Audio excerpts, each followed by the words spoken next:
Welcome to Focus Today. I'm your host, Perry Atkinson. Well, you know, we've all been watching with great curiosity the United States Supreme Court, because last week before the court were two cases and two arguments. One arguing Proposition 8 in California, which the people of the California said no to same-sex marriages, and that was being appealed by those who were in favor of it. And the other one is DOMA, the Defense of Marriage Act, which was signed several years ago, and as to those benefits as it relates to same-sex couples. Well, this perhaps is one of the biggest cases ever to hit the Supreme Court in our lifetime on social issues. Well, we are delighted to have with us Jordan Sekulow. He and his dad, Jay Sekulow, head up the American Center for Law and Justice, and they had front row seats to what was going on there. So joining with my conversation now, and Jordan Sekulow. Well, we're delighted today to have back with us our good friend Jordan Sekulow. He's the Executive Director of American Center for Law and Justice, and I'm sure you have seen Jordan and his dad on a lot of the national talk shows lately, especially this week, as we have been watching really an unprecedented time at the Supreme Court. Perhaps the biggest case in our lifetime now being considered before the Supreme Court, both dealing with the issue of same-sex marriages. You have Prop 8 in California, and then the Defense of Marriage Act. And Jordan, again, thank you to you and your dad for the work you guys are doing to keep this front and center. Absolutely, Perry, you're right. It's a very busy week here, and two fundamental cases, which will be interesting to see if it's procedural. You know, it was interesting, a lot of the coverage, people may have noticed already, was really focused on the technical areas of these laws, not as it was very heated arguments and a lot of questions, obviously, right, for both sides. But the interesting part is similar to kind of how people walked out of the healthcare arguments. This is another one where people felt fairly confident that, for instance, DOMA looks like that provision that was at play yesterday, that will be struck unconstitutional. And people are also saying, I mean, this is on both sides of the aisle, that when it comes to Proposition 8, which was the case a couple days ago, that looks like it may just be limited to California and a standing issue. Wow. But a lot of people thought those were the same issues that may impact the health care and Obamacare at the Supreme Court. And you never know. And it's very tough to judge from these questions, because if you really look at it closely, both sides got a lot of tough questions and could have a huge impact, and certainly it's shown how far we've come and at this point today. I don't think anyone would imagine that these cases would be taken so seriously, and that we wouldn't be able to predict the outcome, and that it would take the Supreme Court, even 10 years ago. Well, a couple of things come out of this. Do you think the Supreme Court's looking a way out of these, a soft way to get rid of these cases, or do you think Chief Justice John Roberts wants to take care of it now? Well, it's interesting. Some people are comparing these to the civil rights cases. But there you had a constitutional amendment, a U.S. constitutional amendments, a number of them, starting out right after the Civil War, and you also had the Civil Rights Act, the laws, both that were not being enforced. Now, here we'll start with Proposition 8. Proposition 8 is a case where, again, it's not being enforced by California. Will not defend this, so private citizens had to take it to court, and that's the standing issue. And Chief Justice Roberts, he was pretty much, Perry, he was really spent a lot of time on that. He wanted to get right to it with both sides. Basically, did the people who put forward the proposition in California, which is a different system than most places, do they have standing separate from this ordinary taxpayer standing that the Supreme Court does not allow in federal jurisdiction? And so that was a key moment. Though, again, Chief Justice Roberts also was the justice who wrote the majority opinion in the healthcare case that redefined what the tax was. So he could be sitting there one end and say, yes, I want to get this done. On the other hand, he may just be looking for, now that we know how he's thought about some of these landmark cases, that how do we get around these issues? But usually the conservative justices, and I would still say Chief Justice Roberts, believe that this should be handled politically. Obamacare did pass Congress unless there's a specific constitutional violation.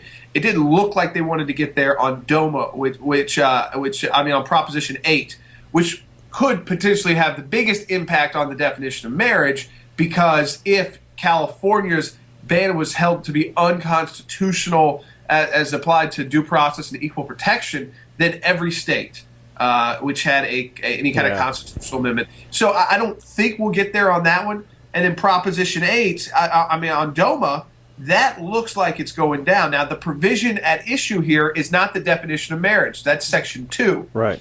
This is Section 3, which is federal funding for benefits. And so can same-sex couples who work for the federal government get benefits, basically, that a married couple would get?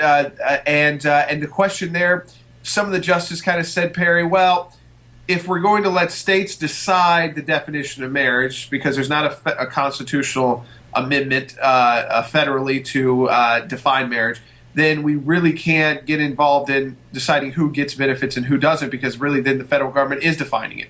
So that's where they were leaning. A lot of people are looking to Justice Kennedy. They did that in Obamacare, and it ended up being the Chief Justice there who was the swing. So really tough cases to predict. I don't think it will be as big of a victory for the gay rights advocates, but just getting there for them, I think, that's a huge step forward. It's not. It seems like, at least if things stay on the track, they're not far away. Right. So if DOMA goes down, then that probably, for the states that don't have same-sex marriages, probably underscores the legitimacy of civil unions then. Yeah, all of this will make it, even if, let's say, for instance, Proposition 8 does not, it may go down for California, maybe they can go back and redo this, but it's going to be limited in scope. Well, the next legal challenge will say, you did this in California, here we go again. Right. And so it's setting the groundwork still, if they're finding in favor of those who wanted to hold the whole thing unconstitutional. Same goes with DOMA. So I think really, though these cases in the court, and they can always surprise you, could go very broad, at the end of the day, Perry, what it looks like is that they're not accepting. Civil unions aren't good enough. When it comes to California, for instance, they have some of the best in the gay rights community, what you would say the best laws for same-sex couples with the benefits. It's just marriage that is not received. The benefits aren't changed, and they get all the same visitation. All the issues you hear about aren't a problem in California, and yet it's states like that where this challenge arises from, because they're saying, wait, at the end of the day, you just won't let us call ourselves married. Yeah. And that's the constitutional violation. So, in fact, the states who went the furthest in trying to be good about civil unions, which is what President Obama supported originally before he endorsed gay marriage, all of those states are kind of being punished, because they're saying, listen, you can't go this far and then say you can't be married. All right. So what can you say about the comments, actually the criticisms of Obama in the Department of Justice? Well, see, that was a key part about, both cases to a sense. I mean, in California, the California government would not defend this. The legislature wouldn't defend it on Prop 8. On DOMA, which was some of the toughest language yesterday, I mean, you had the Chief Justice saying, does the president not have any courage? If he really believes this is unconstitutional, why is the federal government, even though it won't defend it in court, still following the law? Which they are. The Department of Justice will not defend DOMA. In fact, they're on the other side of the case. Right. But the federal government's not giving the benefits out to the same-sex couples. So they're still complying with the law. And then, as Justice Scalia said, who gets to decide what laws aren't going to be followed? Is it just the president? Can the attorney general do that? When did we get to that point in our the way our government operates? Right. Obviously, a president can say, I don't like the law, and I hope it's changed. But usually what happened, the Department of Justice used to not be so political. If there was a law in the books and it wasn't changed yet, the president may come out and try to get it changed. At the same time, though, the Department of Justice would typically, at least at the most basic level, defend it in court.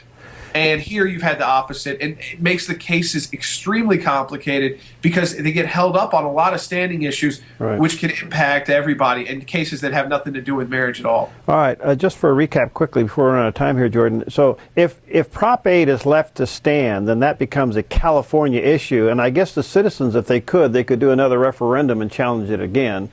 So that kind of leaves that door open. If they repeal DOMA, then that would underscore the states that don't have same-sex marriages. That would probably underscore the civil union relationship so they can get benefits. So basically the court could kick this can down the road and use this time as nothing more as an airing of what's coming in the future. And I think that's what most people still see out of this. Part of DOMA goes down, doesn't have a huge effect on the definition of marriage, wasn't that provision, but at the same time, it's a preview. And then, of course, if Prop 8 is just limited to California, well, the state in California, the government wasn't even enforcing Proposition 8, so yes, they could go forward and do another amendment or try to handle it. It's a very different system with the propositions. That's basically where we are. I don't think this is going to be as revolutionary legally as it is revolutionary in the sense of the shift in the country. And I think you saw that outside the Supreme Court, where people, I think, are getting to the point where if they're on one of those surveys or get one of those poll calls, they don't want to say necessarily. They say that they may be ostracized if they say they still support traditional marriage. And I think that's the political reality we live in. And if you don't like that, people have got to speak up and obviously maybe fine-tune the message a little bit and to get that out.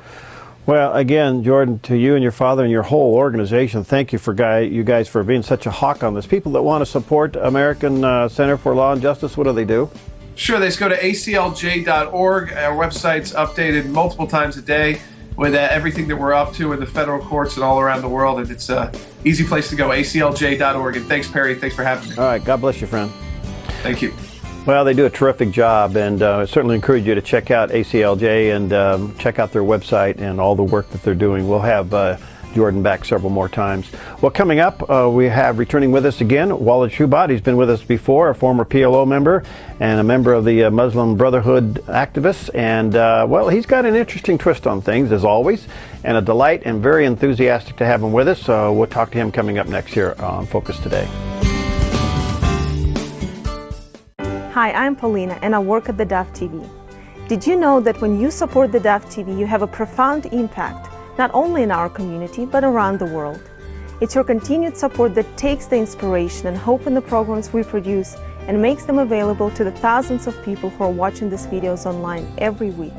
Help bring encouragement and hope to our valley and beyond by making a secure online donation today at our website, thedove.us.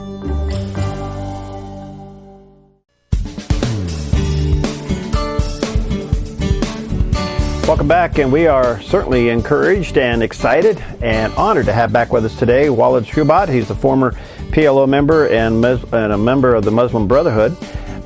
We've had him on before, and he is one strong gentleman to talk about a variety of things, a committed Christian and speaks Arabic and translates Arab media into English, which in itself has got to be a full-time job. But his latest book is called The Case For Islamophobia. For Islamophobia. There's a picture of it there on the screen, and let me encourage you to check it out at Barnes & Noble or online at Amazon.com. So, Walid, nice to have you back with us. Thank you for having me. Well, what prompted this? This is quite the book.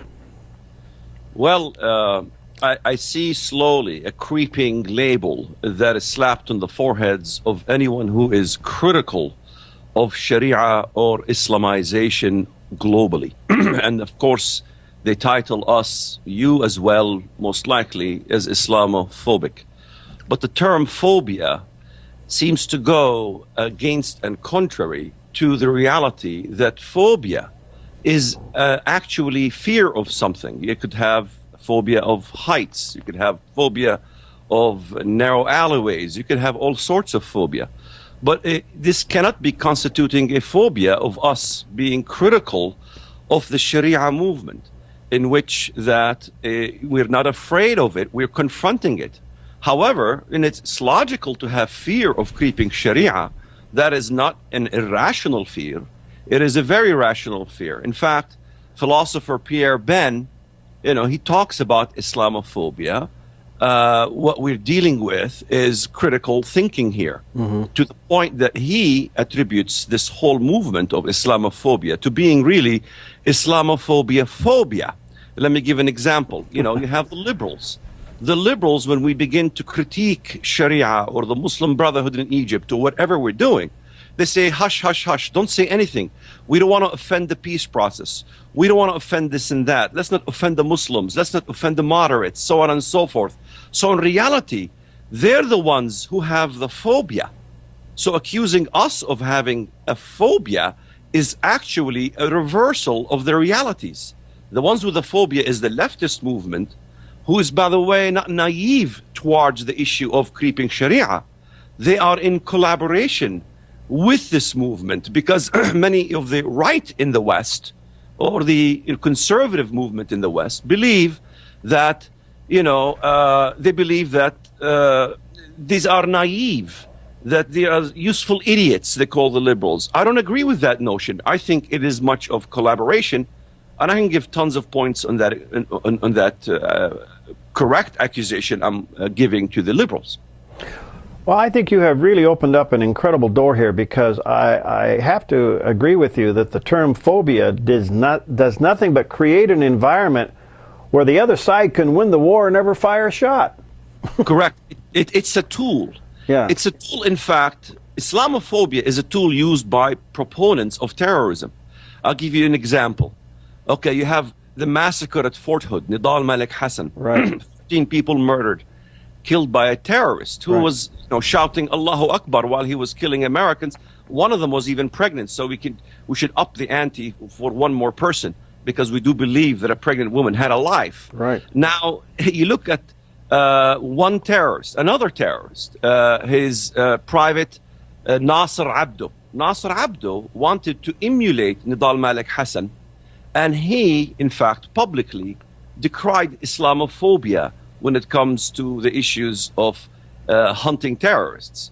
He said, we should condemn Islamophobia in America. Yet he wanted to emulate Nidal Malik Hassan and carry out a similar attack, which begs the question that CNN attacked me because I was speaking at North Dakota, and they say there's not many Muslims in North Dakota. Well, there isn't much Muslims at Fort Hood either in Texas. Yet twice you had an attempted attack on American military in Texas, or no, one attempted and one succeeded, and a very small population Muslims there. So it is not irrational to fear terrorism, and it's not irrational to question whether Islam even itself, is it a system or is it a religion? Because when a Muslim says al-Islamu dinun wa dawla, this, by the way, came from the Prophet of Islam. Islam is a religion and a government, a state. You cannot separate the and. Islam is a religion and a state. So are we not here in America supposed to exercise our freedom of speech and question this ideology, even Islam itself? I think, the problem is in America is Judeophobia, Christophobia, Ameriphobia, all kinds of phobias.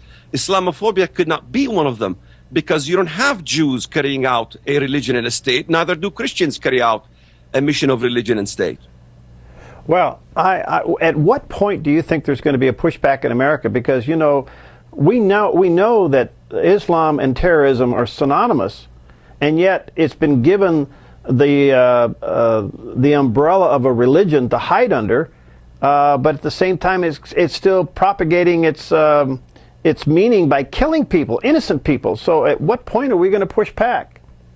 Well, that's a very good question. And to answer it honestly, I don't think we're going to be pushing back anytime soon, because nations usually don't realize the futility of their mistakes until it's too late. I think you look at historical examples, Egypt, for example, when the Islamists were moving towards Egypt, the Egyptian Christian populace says, we all worship the same God, the same pacifism that you had today, until after the Islamists invaded Egypt. It was too late. You had the same thing in Constantinople in Turkey. The Christian world was invaded. The moment that they began to entertain pacifism. Christianity is not a pacifist religion, and that's the problem. Yet you look at today's Christianity in America, it's almost heretical, and it's become very pacifistic, and that's been the danger. The Islamist movement is the virus. The virus cannot attack unless the body is weak. We have never been weaker than ever. Take, for example, the case which I examine in Islamophobia, the case for Islamophobia, is the case of Michel Bachmann. Bachmann had contacted us to do a research on Huma Abedin, in which we did spend a month. And in fact, the research was so ironclad that it proved not only that Huma Abedin's mother is a member of the Muslim Brotherhood, which was the concern of Michelle Bachmann, but she turned out to be a leader in the Muslim Brotherhood. What was the reaction of the Congress? You had 4 congressmen, 4 or 5, one of them even kowtowed eventually, that stood with Bachmann, and the rest were all attacking Bachmann. How many congressmen and women do we have? What, over 300-400? 400. I don't know the numbers exactly off my head, but you could say that 1% only stood with Bachmann on her correct analysis that there is a creeping Muslim Brotherhood in the government. 99% went against her. What does this tell me? It tells me something very simple. It tells me that 99% of the Congress are cowards. There's no other way to put it. They're cowards, including the right. Its problem is not on the left. The Case for Islamophobia isn't handling the problem on the left. Right. We always point fingers at the left. Right. The problem's on the right. You have, McCain. McCain stood against Bachmann. McCain continues to support the revolution in Syria, which is clearly turning out to be an Islamic takeover, just as we have in Egypt. We are living in a pathetic situation currently, not from the left, from the right as well, and from also the Christian movement in America, which is turning coward by the day. Yeah, there's much to be said on that. I want to come back to the Muslim Brotherhood, and number one, what is their agenda? Number two, how is the United States connected with it? Well, the agenda of the Muslim Brotherhood is very clear. In 1924, the West, when it was at its prime, Judeo-Christian perspective aspects they believed in, United Kingdom, they finally gave a crushing blow to the Ottoman Empire. 4 years later, the Muslim Brotherhood was born. The agenda of the Muslim Brotherhood was very clear, to basically revive the Islamic glory days, in which they will do it by intervening in the West. These elements were basically persecuted in the East, which was most of it had Judeo-Christian ethics and influence from the West, in which these elements were extradited or even executed in their countries. Egypt did not allow the Muslim Brotherhood. So these fled. The Wahhabists and the Muslim Brotherhood began to flee to Western society, especially in Great Britain. Hizb ut-Tahrir of Palestine, began to become very active in the West, as well as even in India. And then it began to masticize in those nations where freedom was open to any ideology you can have. So you had even the Iranians brought the revolution from France. Khomeini was exiled in France. So they found the fermentation process in the West, and then they began to come back. You look at Sheikh Qaradawi. He was in fact in Qatar, different country, and then he camped in Egypt during even the victory of the Muslim Brotherhood, in which they ousted out very clearly the secularists in Egypt. And so now the idea is very well established in their dogma that they will defeat the West by collaborating with elements that agrees with them. It's not elements that are stupid or useful idiots. It's element that agrees with Islamic movement. This is why the whole crux of the matter is that the liberal movement agrees with the revolutionary methods that the Islamists are using. And so this collaboration basically created a Trojan horse. We see the Trojan horse in the CIA, in the FBI, at the university campuses, in the government itself, advisors to President Obama.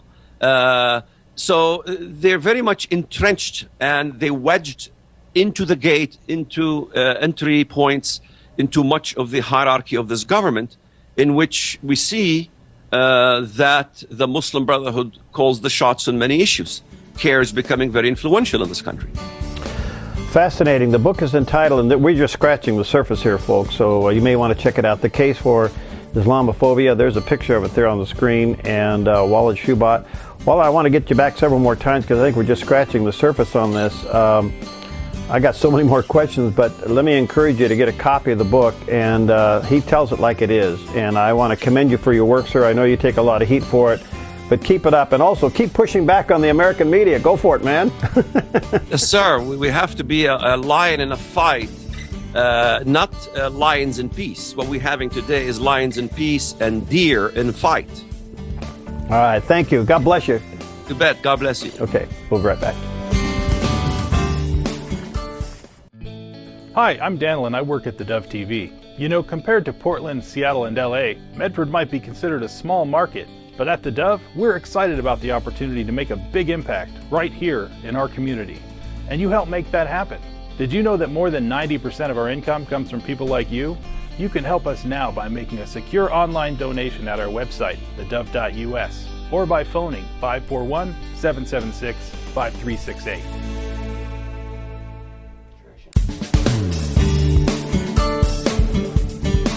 Welcome back. Delighted to have back with us today our good friend Dr. Paul Christ. He's an international speaker, author, heads up Bible schools. He travels all over the place. He writes books, and he's a good friend. And we wanted to talk to him today about church leadership and some church leadership issues. And hey, Paul, good to see you. Before we get too far into this, where can people go? What's your website in case they want to check out some of your material? Okay, my website is drpaulkreitz.com. That's DrPaulkreitz.com. drpaulkreitz.com. Right. Great to be with you, Perry. Hey, good to see you, man. You've been busy. I've been kind of keeping tabs of you. When do you stay home? Well, actually, I'm home right now. I'm usually out of the country the first few days, and we decided not to fight with all the spring break people around the world. And so we rearranged our schedule, but I'm heading back out. I'm going to Texas, Indiana, and then I'll be back in the Caribbean at the end of the month, beginning of May. So we have a full international college there where we're training leaders. And so, yeah, it's a great schedule, and I'm excited and yet humbled by the Lord that these doors continue to open. That's wonderful. I want to talk to you about church leadership. We're watching it worldwide with the change of the Pope. Somewhat very historic. We've never seen a Pope resign before, and then a former Pope and a new Pope talk to each other and get together. It's also an interesting time because I know quite a few churches that are going through leadership changes. These are critical moments, and I know that you're very concerned about that. So how would you look at church leadership today overall? Well, I believe that the natural manifestation in our land, someone once said, as goes the church, so goes the country. And I believe that's so very, very true. The United States is on a path of a model of Europe. And if you want to discover where the church is at, go to Europe today. Go over and spend time where that was the heart of the church, Germany and different places, Rome, places like that, the heart. And now we have gigantic cathedrals with a handful of people. Now there is a resurgence and there is a move of God that is taking place. But leadership, speaking to the issue of leadership is the issue, and leadership is always the problem. And I find that God has uniquely defined, as we come out of this time and this season that we're in, how unique the timing is with the Bible being on the History Channel. Mm-hmm. And I don't know the ratings last night, but up until then, they were rating at 25 to 30 million people watching the Bible. There is a hunger like never before from people, and people needing answers because of the economy and because of situations. And it's putting an incredible pressure on the church. And if the church does not have its pillars in place, unfortunately, we're seeing that with some crumbling structures, some changes, toppling of leadership. These are very unique days, Perry. Yeah. You know, Paul, what's so interesting is you scan the television dial and you'll see services of humongous churches. They're just mega churches, and I'm for them. Don't get me wrong, I'm all for that. And then you also will watch various seminars, and they fill stadiums and large arenas with people. But it doesn't seem to be translating into a cultural change. It seems like we're packing the buildings out, but we're not transforming the culture on Monday morning. What do you see going on here? Well, let me ask you this question. Why do you think that's so? Well, that's a good question. I think one of the reasons is that we've never really had to defend our faith in public like we do now. I mean, we've never had the pushback from the culture that we do now, to the point now where it's almost anti-Christian, and we're still trying to figure out how to handle it. You're absolutely correct. 25 years ago, if there was a discussion about religion, it was whether you were a Presbyterian or a Pentecostal. Yeah. I mean, 25 years ago, people said, well, do you go to the Baptist church or do you go to the Methodist church? What's happened in our culture, there's been an emergence of other religions that have so permeated our land as it is in other cultures, because there's been a deliberate plan of evangelization and recruitment by these other religions, and they're all over the place. And they're not as overt. They're not filling stadiums. They're not on the seminar channel, because they're not interested in the headlines. They're interested in working behind the scenes. And one of the biggest statements I can tell you is that in Christianity, we get all hyped up about the event. We're all event oriented, but we're not process oriented. And this goes back to leadership. Wasn't it Jesus who said, go into all the world and fill the stadium? I don't think so. Jesus said, go into all the world and make disciples. So mentoring and training has got to get back onto the forefront in the local church, not just filling a arena or saying, we had this capacity crowd for our special day, but we've got to get back into training. That's why I'm so committed to training and educating leaders. What do you think is the element in leadership that's missing? Oh, I think it's, without question, I think it's a mentoring and training and discipling mode. I believe we have a large number of leaders that came up in the 50s and 60s, as I did. I'm 54 years of age. And those leaders that were ahead of us were never mentored. They were never trained. They had to kind of pull themselves up by their bootstraps. And so when they saw us young guys coming up, instead of spending a lot of time and fathering us, they kind of saw us more of a threat. And that pushed people out of the church and pushed into the non-denominational movement. All of a sudden, young pastors began to have churches, and they had success. They had the anointing of God. They had some training under their belt. Might have been just a couple of years, but they went out, and with faith, they carved out a great church and a great ministry. But today's world is not what it was in the 60s and 70s, 80s and 90s. Today's world has changed dramatically, and we need, as Paul spoke about, he said, I'm going to come to Corinth because you've had a lot of teachers, you've had great seminars, big events, but what you really need is a father. All right, let's talk about that, because, what's so interesting is that, and I want to say this respectfully, I don't want anybody writing me a hot email, because I just get enough of them as it is, but on many occasions in the history of our ministry here in Southern Oregon, we have brought pastors together, but it doesn't stick. They don't stay together. Why do you think that's the case?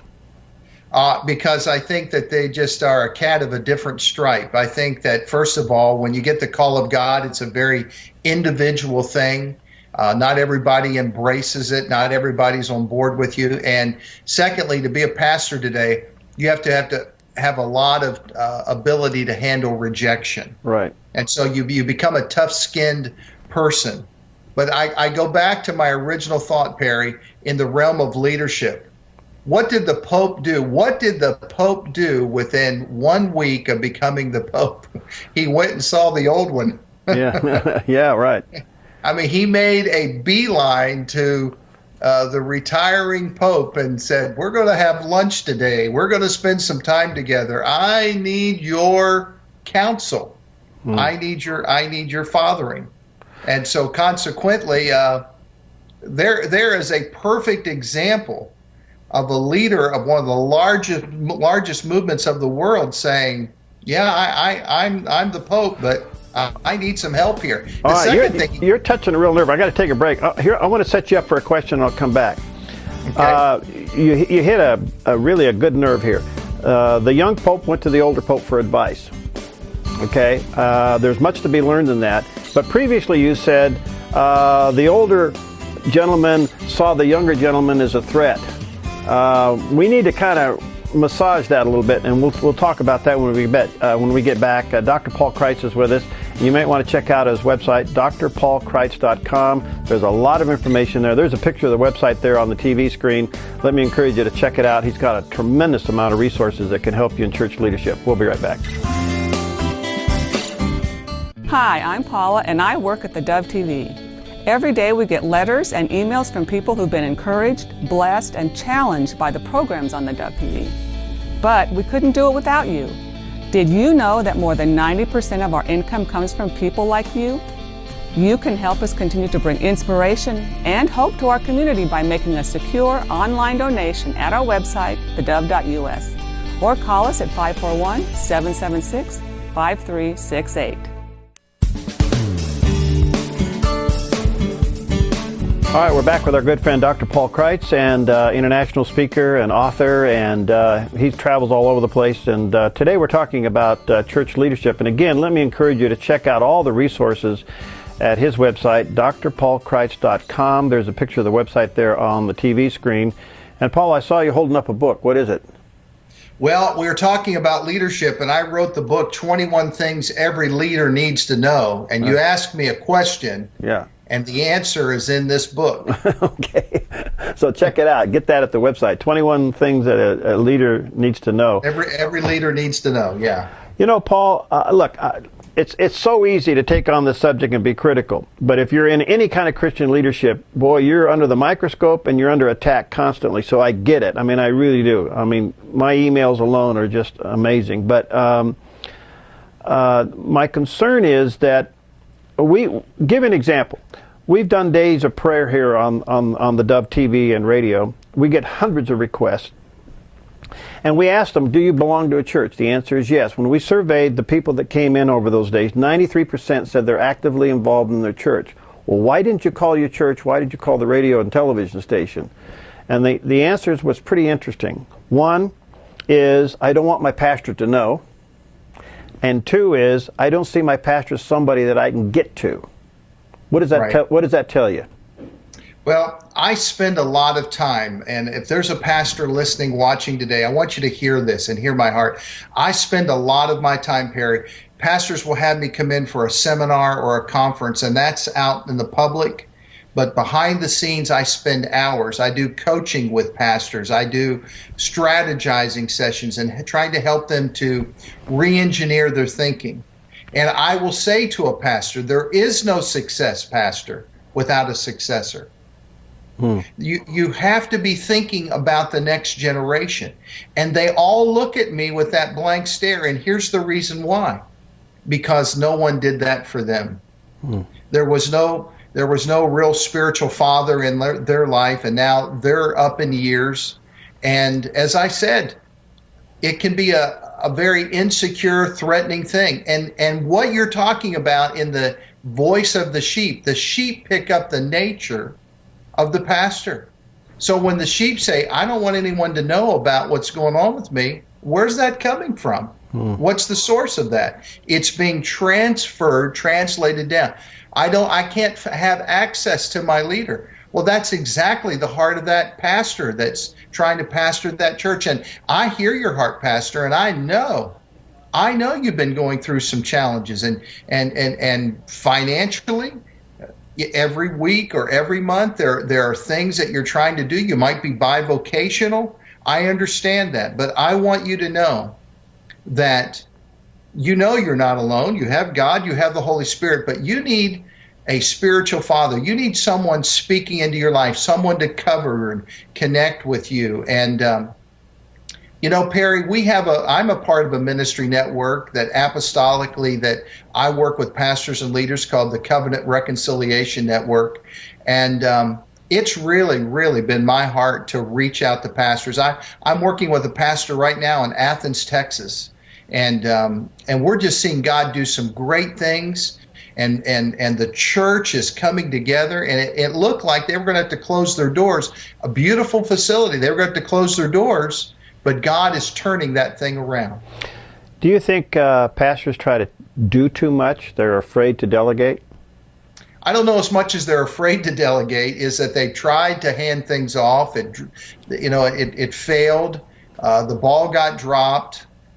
They tried to do this, and they have this mindset that says, well, yeah, if I do it, at least I'll know that gets done. But it makes what gets done so much smaller. Mm-hmm. Because, I learned a long time ago, Perry, I'm not God Jr. I mean, I have my limitations. One of the greatest success secrets you will ever learn is not what to do, but one of the greatest success secrets is what you learn not to do, what you need to stop doing. Do you think we'll ever stop criticizing one another? I mean, we got various messages coming out of the American church. And now they become pop shots at one another. And to me, if I was the devil, that's what I'd do. I was divide and conquer. Well, I think that there are some people that are going to like McDonald's, and some people are going to like Wendy's. Mm-hmm. There's some people are going to like Walmart, and some people are going to like Target.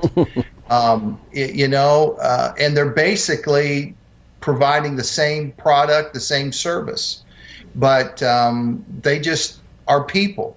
And one thing I've discovered about people, God's making them every day. And